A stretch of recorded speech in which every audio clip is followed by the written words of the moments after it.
Wow, the cat talks. Say Asher. Asher. Loser. There's a special kind of 90s magic that hits the second you think about Sabrina the Teenage Witch. You can almost see the glittery spell effects, hear that pop rock theme song, and picture Sabrina pointing at her closet while outfits magically appear. It was goofy, bright, and endlessly rewatchable. But under all that canned laughter and CGI sparkles, this show was a lot weirder than most of us realized. Behind the scenes, Sabrina had a strange origin story, a totally different TV movie, prototype, wild network decisions, and a mechanical cat that needed a small army to operate. On screen, the show casually rewrote human history, turned pancakes into an allegory for addiction, and treated world domination as the backstory for a snarky house pet. In this video, we're diving into the odd corners of Sabrina's world, both behind the camera and inside the Spellman household. So dust off your spell book, say hi to Salem, and if you love this kind of throwback TV deep dive, be sure to like the video and subscribe before we jump in. Now, let's get into 15 weird facts from Sabrina the Teenage Witch. 15. Sabrina was around long before the 90s show. For a lot of people, Sabrina begins and ends with Melissa Joan Hart and Friday nights on TGIF. But Sabrina Spellman's roots actually go all the way back to the early 60s. She first appeared in the Archie comics universe, long before anyone thought to give her a live-action sitcom. In the comics, Sabrina was this mischievous teenage witch living with her aunts, trying to balance regular life with magic, not too far off from what we saw on TV. But the tone was a bit different. More comic book hijinks, less very special episode. Over the years, she popped up in various Archie titles, gradually becoming a fan favorite. By the time the 90s rolled around, there was this ready-made character just waiting to be modernized. The TV show updated her look, gave her a fresh 90s attitude, and dropped her into a world of flannel shirts, chokers, and dial-up internet. So when you think of Sabrina as just a 90s thing, remember, she'd already been casting spells for decades before TGIF ever put her in your living room. 14. The Showtime movie pilot, starring Ryan Reynolds. Before the ABC series we all know, Sabrina actually had a kind of test run as a TV movie that aired on Showtime in 1996. And if you've ever watched it, you know it feels like you're peeking into a weird alternate universe. For starters, Sabrina's last name isn't Spellman, it's Sawyer. And instead of Westbridge, the story takes place in Riverdale, tying her directly into the Archie world. Oh, and then there's the small detail that a young Ryan Reynolds shows up as the love interest. That alone makes the movie feel like a time capsule. He plays the jockey crush character, and watching it now is like flipping through an old yearbook and suddenly spotting a future megastar lingering in the background. A lot of the basic DNA is there. Sabrina discovering her powers, living with her aunts, trying to balance magic with high school. But the tone and details are slightly off compared to the series. It's almost like a parallel dimension version of the show. The movie's success helped launch the ABC sitcom, but most casual fans have never seen this strange, Reynolds-powered prototype. 13. A family business. Melissa Joan Hart didn't even audition. Most actors have to fight through auditions, callbacks, and screen tests to land a lead role. Melissa Joan Hart? Not so much. By the time Sabrina the Teenage Witch came around, she was already a familiar face to Nickelodeon kids, thanks to Clarissa Explains It All. That, plus some very important behind-the-scenes connections, meant the role of Sabrina was basically hers from the start. Melissa's mom, Paula Hart, was deeply involved with the project as a producer. She helped shepherd the Sabrina TV movie and then the ABC series, turning it into a genuine family affair. That meant Melissa didn't really have to audition in the traditional sense. She was simply the obvious choice. The family business vibe went even further. Paula was known for going all in on set traditions, especially around the holidays. During Christmas episodes, she'd show up dressed as Santa and turn the production into a makeshift holiday party. So while Sabrina was juggling school, spells, and romantic drama on screen, behind the camera.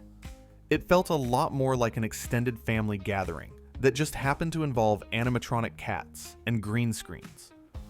12. One witch, 3 hometowns, and a name change. If Sabrina seems like one of the most grounded magical characters on TV, her personal continuity tells a different story. Over the years, the franchise quietly rewrote her identity more than once, and most viewers never noticed. In the original comics, Sabrina lived in Greendale, a spooky little town that feels like it's permanently stuck in Halloween. Then the Showtime movie came along and reinvented her as Sabrina Sawyer from Riverdale, tying her even closer to Archie and his gang. By the time the ABC series hit, everything changed again. She's now Sabrina Spellman, living in the quiet, suburban town of Westbridge. None of these changes are really explained in-universe. They're just treated as fact. New town, new last name, same girl trying not to zap her classmates into frogs. It's like the creative teams kept hitting the reset button, refining and rebranding her until they landed on the version that stuck in everyone's memory. The result is a character who feels consistent on screen, even if her backstory has jumped around more than one of her teleportation spells. 11. Salem was basically a high-tech animatronic diva. Salem Saberhagen might be the most beloved character on the show, and also the most high maintenance. To a kid watching in the 90s, Salem was just a talking cat with great comedic timing. But behind the scenes, he was a complicated combination of puppetry, animatronics, and very patient crew members. Most of Salem's talking scenes used an animatronic puppet, not a real cat. In fact, there were multiple versions of the puppet, one better for sitting, another for lounging, and so on. Each one required a team of puppeteers to operate the mouth, eyes, ears, and tail. Every sarcastic quip or eye roll you remember from Salem was literally a small production all by itself. On top of that, the show used a roster of real cats for walking, jumping, and general background, catting around. Each feline was trained for specific behaviors. One might be good at walking across the counter. Another might be better at curling up on a pillow. It's ironic that the character who was magically trapped in a cat's body ended up being one of the most technically advanced actors on the set. 10. In the show's lore, Salem is a would-be world conqueror. It's easy to think of Salem as just the sassy sidekick, the cat who delivers punchlines, eats too much, and occasionally sabotages Sabrina's plans. But if you actually listen to his backstory, it's kind of wild. Salem isn't just a random witch's pet. He's a former warlock who tried to take over the world. For his attempted world domination, Salem's punishment from the Witches' Council was harsh and strangely specific, a 100-year sentence trapped in the body of a cat. That's a century of fur, litter boxes, and no opposable thumbs. Every so often, the show reminds us of this dark backstory, usually played for laughs, Salem sulking about his failed revolution like it was a minor bad decision. This contrast is part of what makes him such a bizarre character. On paper, he's a would-be supervillain. In practice, he's a sarcastic roommate who gets way too excited about snacks and late-night TV. The show never really tries to resolve that tension. It just lets Salem exist in this strange limbo between comedic relief and fallen Dark Lord. 9. The soft reboot, from ABC TGIF to the WB college years. For a lot of fans, Sabrina is frozen in time at that familiar ABC stage. High school hallways, lockers, and awkward teenage crushes. But the show actually went through a major shift once it moved from ABC to the WB after season 4. It didn't just change networks, it basically went through a stealth reboot. Suddenly, Sabrina was in college, living with a whole new set of roommates. The cozy Spellman household was still there, but a lot of the original supporting cast quietly faded away. The tone shifted too. The later seasons leaned more into young adult storylines and WB-style drama, with the magic sometimes taking a slight backseat to relationships and personal growth. What's strange is that this big transformation wasn't really framed as a huge deal in the show itself. There was no dramatic end of an era moment, it just changed. One season, you're watching a TGIF high school show. The next, it's a WB college dramedy starring the same witch. It's like getting a new Sabrina without ever officially canceling the old one. 8. They tried to drop Teenage Witch from the title. By the time Sabrina was juggling term papers instead of pop quizzes, the title Sabrina the Teenage Witch started to feel a little off. She wasn't exactly a teenager anymore, and everyone knew it. Behind the scenes, the people making the show were very aware of this, and they actually tried to change the title. The idea was to shorten it to just Sabrina, to reflect the more grown-up version of the character and the college-era storylines. In promos and advertising, you can see hints of this attempt, with some WB materials leaning on the simpler name. But there was one big problem. The rights holders weren't on board. The character and the brand were tightly tied to the full title, and dropping Teenage Witch wasn't something they could just unilaterally decide. So, officially, the show stayed Sabrina the Teenage Witch right until the end, even as Sabrina did very non-teenage things like internships, serious relationships, and full-blown adult decisions. It's one of those cases where the marketing and the story drifted apart, but the logo never caught up. 7. A Christmas episode rewritten after 9/11. Sometimes real-world events collide with TV in ways that totally change what ends up on screen. One of Sabrina's later season episodes originally started life as a Christmas story. The plan was to center it around the holidays with all the usual decorations, themes, and cozy vibes you'd expect from a TGIF-era sitcom dealing with Christmas. Then the September 11th attacks happened, and networks suddenly became very cautious about how they handled certain themes and tones. The WB made a decision. They didn't want any Christmas episodes that year. It felt like the wrong tone for the moment. So the Sabrina script was reworked, and what started as a Christmas episode was reshaped into a birthday-focused story instead. If you watch it now, without knowing that context, it just feels like another quirky Sabrina plot. But behind the scenes, it's a snapshot of how quickly television can shift in response to the real world. How a festive holiday script can be rewritten on short notice because the world outside the soundstage has changed overnight. 6. In some countries, the show lost its laugh track. Most American viewers grew up with Sabrina's jokes landing alongside that familiar canned laughter. It was part of the whole TGIF vibe. Setup, punchline, laugh track, repeat. But not everyone around the world experienced the show that way. In some countries, the series aired without the laugh track, and the effect is surprisingly eerie. Imagine Salem delivering one of his sarcastic zingers and silence. No audience reaction, no cues telling you when to chuckle. Scenes that felt bouncy and light with a laugh track suddenly come off dry, even a little awkward. Without that layer of artificial audience response, you notice the pauses more, and the timing feels different. For fans who've stumbled across these versions, it can feel like you're watching a slightly off alternate cut of the show. Same lines, same actors, totally different mood. It unintentionally highlights how much those audio cues shape our memory of 90s sitcoms, and how Sabrina's magical world isn't quite as bubbly when the invisible audience goes quiet. 5. The show was a magnet for pop stars and cameos. If you were a pop star in the late 90s, there was a decent chance you'd end up in Sabrina's living room sooner or later. The show became a surprisingly powerful magnet for musical guests and celebrity cameos. We're talking Britney Spears, NSYNC, the Backstreet Boys, Usher, and plenty more. One of the most famous examples is the Britney episode. Sabrina literally zaps Britney into her world, and she performs "You Drive Me Crazy" right there in the Spellman living room. It wasn't just a random cameo either. It doubled as cross-promotion for Melissa Joan Hart's movie Drive Me Crazy, which used the song on its soundtrack.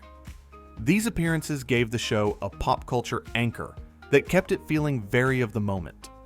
You weren't just watching a sitcom about a witch.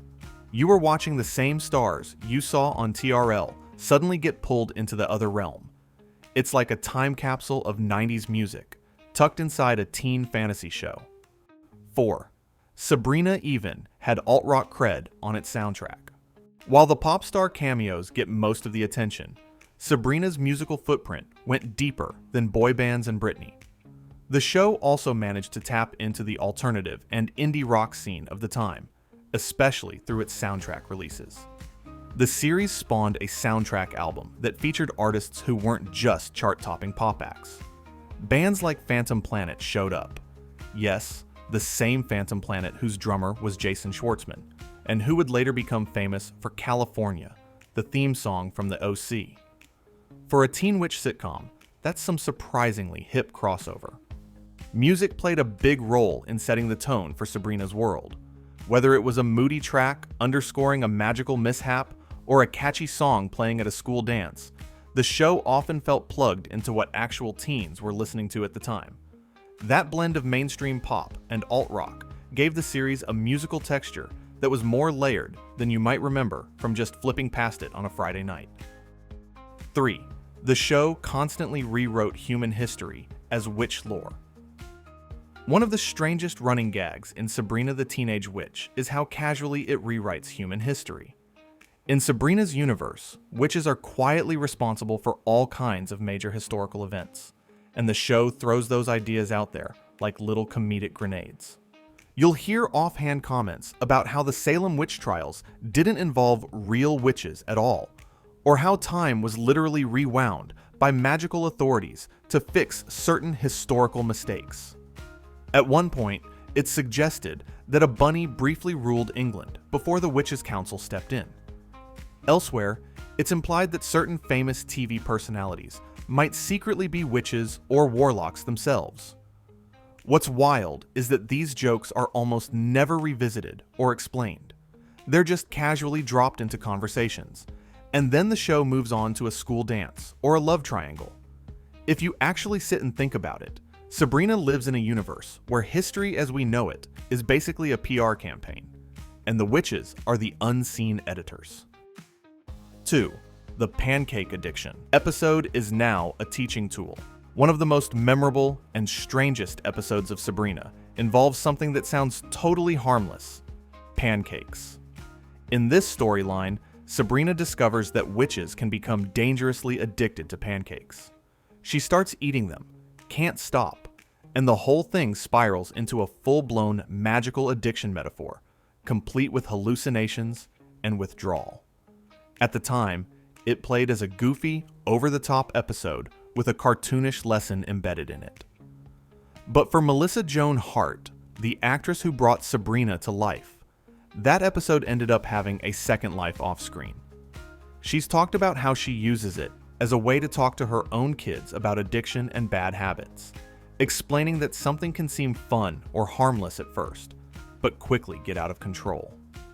It's a perfect example of how Sabrina smuggled bigger themes into its comedy. Underneath the slapstick pancake gags, there's a real conversation about impulse control, peer pressure, and how easily we can get hooked on something that feels good in the moment. Only on this show could breakfast food turn into a life lesson. 1. The cast's strange relationship with their own show.